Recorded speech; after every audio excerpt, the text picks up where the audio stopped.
Hi అండి, ఎలా ఉన్నారు? మా ఛానల్ని కొత్తగా చూస్తుంటే సబ్స్క్రైబ్ చేసి బెల్ ఐకాన్ని ఆన్లో పెట్టుకోండి. మీకే ముందుగా నోటిఫికేషన్ వస్తుంది. లైక్ అండ్ షేర్ చేయండి. ఇవాళ మీ ముందుకి మరొక రకం వంటతో వచ్చానండి. అవిసె గింజల కారప్పొడి అండి.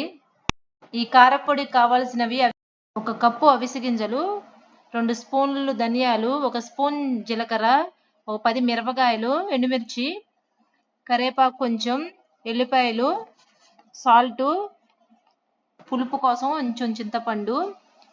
తర్వాత ముందుగా స్టవ్ వెలిగించుకొని కళాయి పెట్టుకొని మిరపకాయలు వేసి వేయించుకోవాలి.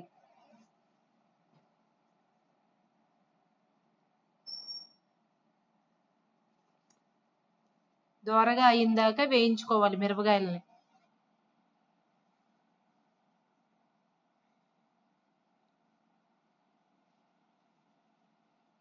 ఈ కారప్పొడి చాలా మంచిదండి. రోజు వేడి వేడి అన్నంలో నెయ్యి వేసుకొని తింటే చాలా హెల్దీ అండి.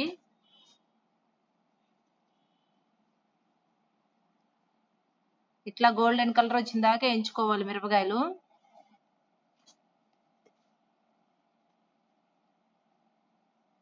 ఆ తర్వాత మిరపకాయలు దించుకొని అవిసె గింజలు వేసి వేయించుకోవాలి. అవిసె గింజలు కూడా గోల్డెన్ కలర్ వచ్చిన దాకా వేయించుకోవాలి. అవి కొంచెం గ్యాస్ స్టవ్ ఎక్కువ ఆన్లో పెట్టుకుంటే చిటపెట్టలాడతాయండి. మీడియం లో పెట్టుకొని వేయించుకోవాలి. ఆ తర్వాత ధనియాలు వేసి వేయించుకోవాలి. అవి కొంచెం ద్వారగా వేగాలండి.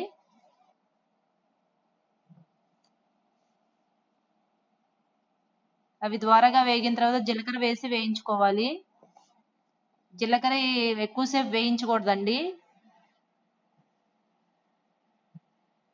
లైట్గా వేడి రానివ్వాలి అంతే జీలకర్రకి. తర్వాత కరివేపాకు వేసి వేయించుకోవాలి.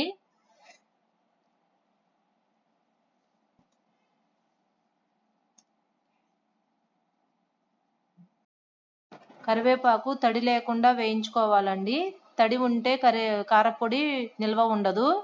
ఇది ఇడ్లీలోకి, దోశల్లోకి, అన్నంలోకి చాలా బాగుంటుందండి కారప్పొడి. ఇలా పొడి పొడిలా ఆడేటట్టు వేయించుకోవాలి కరివేపాకుని. ముందుగా మిరపకాయలు వేసి మిక్సీ పట్టుకోవాలండి.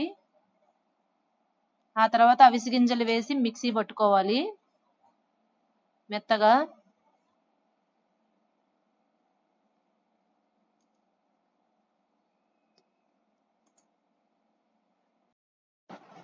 మిక్సీ చేసిన తర్వాత ఒక గిన్నెలోకి తీసుకోవాలండి.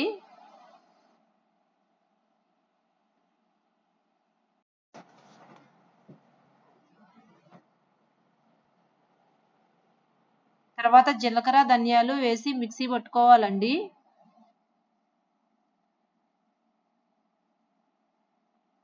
తర్వాత కరివేపాకు, చింతపండు, ఎల్లిపాయలు, తగినంత ఉప్పు వేసి మిక్సీ పట్టుకోవాలి.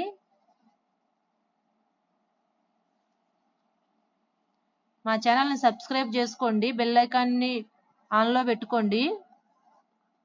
కొత్తగా చూసే వాళ్ళు శారీస్, 1 గ్రామ్ గోల్డ్ వీడియోస్ చూడండి. కొంచెం మాకు సపోర్ట్ ఇవ్వండి. మొత్తం కలిపి ఒక గిన్నెలోకి తీసుకోవాలండి. మొత్తం కలిపిన తర్వాత ఒక గాజు సీసాలోకి తీసుకోవాలండి.